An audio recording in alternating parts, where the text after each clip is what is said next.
Friends, আবারও নতুন একটা ব্লগে আমার সকল বন্ধুদের আমি স্বাগত জানাচ্ছি। Very good morning. দেখুন, আপনাদের আমি বলেছিলাম না যে আমার গাছটাতে না হচ্ছে না, আম আসছে না, ছোট ছোট এই দেখুন এসেছে, কিন্তু থাকবে কি না জানি না। আম গাছটা ভালোই বড় হয়ে গেছে আর কচি কচি পাতাও তো গজিয়েছে জানেন। আর দেখুন কি সুন্দর লাগছে দেখতে। দেখুন, রান্নাঘরে আসার পর প্রথমে আমি ইলিশ মাছটা বার করে নিয়েছি, কারণ আজ রান্না হবে ইলিশ মাছের তেল ঝাল। তাই ইলিশ মাছের তেল ঝাল বানানোর জন্য ইলিশ মাছ তো লাগবেই। তাই আমি এখানে 4 পিস ইলিশ মাছ নিয়ে নিলাম, আর বাকিটা আবার অন্যদিন অন্য কিছু করব। আর যত বড় হচ্ছি তত যেন ইলিশ মাছের প্রতি ভালোবাসাটা প্রখর হচ্ছে। তার কারণ হচ্ছে, ছোটবেলায় ইলিশ মাছ খেতে ভয় লাগতো, কারণ হচ্ছে কাটার জন্য, যেটা ছোট বাচ্চাদের এখনো লাগে, আমার মেয়েরও লাগে। তা ও যখন বলে মা আমি ইলিশ মাছ খাবো না, আমার কাঁটা লাগবে মুখে বা আমার গলায় আটকে যাবে, আমার তখন না ছোটবেলাটা মনে পড়ে যায়। আর এখন তো বড় হয়ে গেছি, তাই এখন আর সেই ভয়টা নেই। অথচ ইলিশ মাছ হচ্ছে স্বাদে গন্ধে অতুলনীয়। তা বর্ষাকালে কে কে ইলিশ মাছ খেতে ভালোবাসো? আর বর্ষাকালে ইলিশ মাছ রান্না হবে না এমন কি কোনো ব্যাপার আছে বলো? সবাইকার বাড়িতে, সবাইকার হেসেলে ইলিশ মাছ হবেই, তাই না? তা আমি প্রথমে নুন হলুদ মাখিয়ে নিলাম, এরপর দিয়ে দেবো সর্ষের তেল। ইলিশ মাছের তেল ঝাল মানেই হচ্ছে তেলটাও থাকবে, আবার হচ্ছে ঝাল ঝাল একটা ব্যাপারটাও থাকবে। আর এবার আমি ভালো করে এটাকে নুন হলুদ আর তেলের সাহায্যে মাখিয়ে নিয়ে 5 মিনিটের জন্য রেস্টে রেখে দেবো। ইলিশ মাছের গন্ধটাই আলাদা রকম, এর নিজের জন্যই নিজে বৈশিষ্ট্য, তাই না? ইলিশ মাছটা করার জন্য প্রথমেই নিয়ে নেবো একটা মশলা করে নেবো। তো সেটার মধ্যে নিয়ে নিচ্ছি সর্ষে। আপনারা চাইলে কালো সর্ষে দিয়েও করতে পারেন, তা আমি এখানে হলুদ সর্ষেটাই ব্যবহার করলাম। এর মধ্যে দিয়ে দেবো একটু পোস্ত,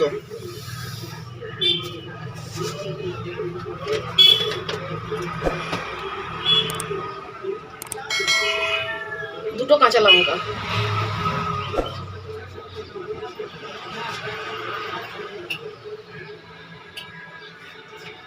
সর্ষে দিলে অনেক সময় তেতো হয়ে যাওয়ার একটা ভয় থাকে, তার জন্য এবার দিয়ে দিচ্ছি আমি একটু লবণ।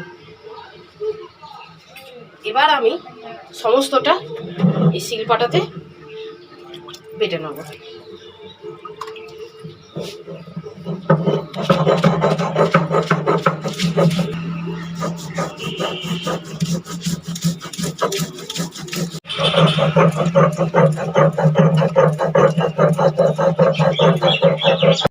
দেখুন মশলাটা করা হয়ে গেছে, এবার আমি একটা এরকম বড় বাটিতে তুলে নেব।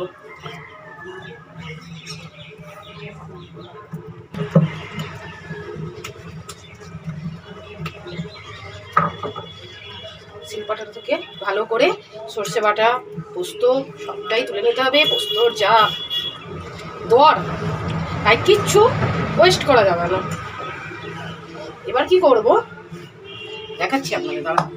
এইবার অনেকে দেখবেন সর্ষে বাটা খেলে না পেট ভার করে, তার জন্য কি করতে হবে, এখানে দিয়ে দেবো জল, আর ভালো করে এটাকে একটুখানি গুলিয়ে নেব। আর নেব একটা এরকম ছাঁকনি। এবার ছাঁকনিটার কাজ আপনাদের দেখা যাবে। এবং ছাঁকনিটার মধ্যে এই জল সমেত এটা দিয়ে দেবো।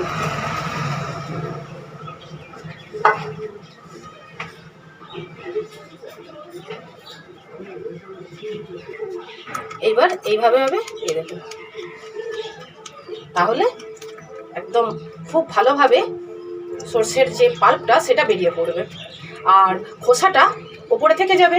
তাহলে এর ফলে কি হবে, পেট ভার হওয়ার যে ভয়টা সেটা আর হবে না। দেখুন হয়ে গেছে, দেখেছেন কেমন খোসাটা? এই খোসাটা হচ্ছে এবার ফেলে দেবো। আর এই দেখুন ঠিক এই রকম একটা লিকুইড আমি তৈরি করে নিয়েছি। দেখুন কড়াই বসিয়ে গ্যাসটা জ্বালানো তো হয়ে গেছে, এবার ওই জলটা আছে না, ওই জলটা হোক মানে শুকিয়ে যাক, তারপর আমি এখানে তেল দেবো। কড়াই গরম হয়ে গেছে, এবার দিয়ে দেবো সর্ষের তেল। সর্ষের তেল ছাড়া ইলিশ মাছ একদম মানাবেও না, ভালোও লাগবে না। দেখুন তেল গরম হয়ে গেছে, আমি এটা একটু কমিয়ে দেবো। এবার আমি মাছটা তেলে দিয়ে দেবো। তেল ঝাল করতে কিন্তু কাঁচা ইলিশই দরকার, কিন্তু আমার বাড়িতে না আমার কর্তামশাই আর কি একটু না ভেজে নিলে খাবে না, হালকা হাতে উল্টে পাল্টে দেবো, কারণ মজমজে করে যেহেতু আমি ভাজবো না। আর ইলিশ মাছ রান্না হতে না খুব কম সময় লাগে, খুব কম। চলো দেখুন হালকা ভাজা হয়ে গেছে, এবার আমি তুলে নেবো।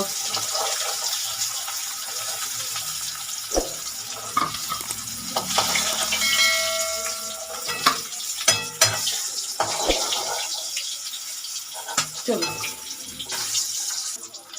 বাড়িতে ইলিশ মাছ আসার পর ইলিশ মাছ রান্না হবে, নানা রকম পদ, আর ভাজা খাওয়া হবে না, সেটা কি হয় বলুন? সেই জন্য 4 পিসের মধ্যে 1 পিস আমি তুলে রাখছি, সৌরজিৎ এটা ভাজা খাবে বলেছে, তাই এটাকে একটু ভালো করে ওকে ভেজে দিলাম। এটা সৌরজিতের জন্য। চলুন, এবার ওই একই তেলের মধ্যে দিয়ে দেবো কালো জিরে ফোড়ন,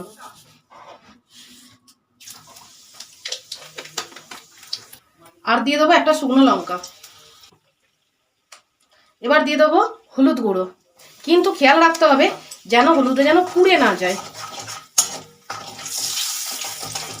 চলুন, একদম 2-3 সেকেন্ড একটু নাড়াচাড়া করে নেব, দিয়ে এবার শিলপাটায় যে মশলাটা করে রেখেছিলাম এবার সেটা দিয়ে দেবো। আর একটুখানি জল দিলাম, একটুখানি। এবার হালকা হাতে একটু নাড়াচাড়া করে নেব, আর দিয়ে দেবো স্বাদ মতো লবণ, কারণ হচ্ছে মাছ ভাজার সময় লবণ দিয়েছিলাম, তাই একটু দেখে শুনে দেবেন। হয়ে গেল। এবার হচ্ছে একটু ভালো করে ফুটে যাক, তারপর হচ্ছে মাছগুলো দেব। চলো, খুব সহজ রান্না আর খুব কম সময় লাগে। মাঝখানে একবার উল্টে দেখে নিলাম, ফুটে গেছে। এবার আমি দিয়ে দিচ্ছি কাঁচা লঙ্কা 2টো, আপনারা যেমন ঝাল খাবেন সেই অনুপাতে দেবেন। এটা খুব ভালো মতন ফুটে গেছে। এবার আমি ইলিশ মাছটা দিয়ে দেবো।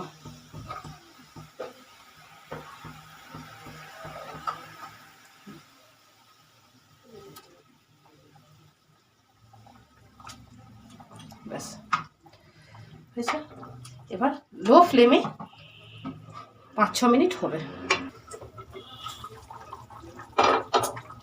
এবার একবার মাঝখানে একটুখানি ঢাকাটা খুলে নিয়ে উল্টে দিতে হবে। এটা আমাকে আমার মেয়ে হেল্প করতে এসেছে, দেখুন। আরে আমিও পারি। পারিস তো, ইলিশ মাছটা খেয়ে দেখ কি সুন্দর গন্ধটা বেরোচ্ছে। আমার খেতে ভালো লাগে না, সারা রান্নাঘর গন্ধে মমো করছে। আবার ঢাকা দিয়ে দাও, আবার 5টা মিনিট পর খুলে দেখবো।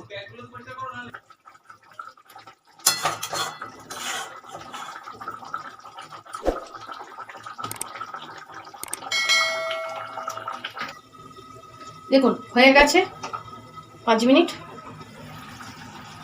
এবার একটু চেক করে নেব, একদম রেডি হয়ে গেছে। নাবানোর আগে আর একটুখানি দিয়ে দেবো সর্ষের তেল, আর দেবো চেরা কাঁচা লঙ্কা, কারণ ঝাল যেহেতু, তাই একটু ঝাল ঝাল তো খেতে ভালো লাগবেই।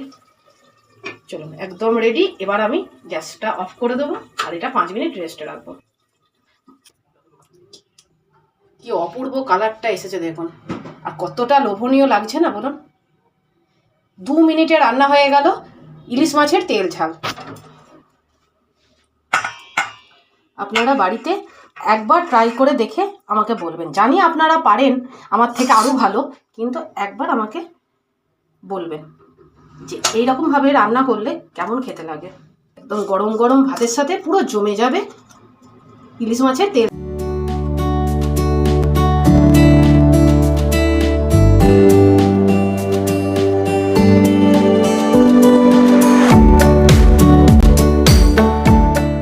ভিডিওটা আপনাদের কেমন লাগলো?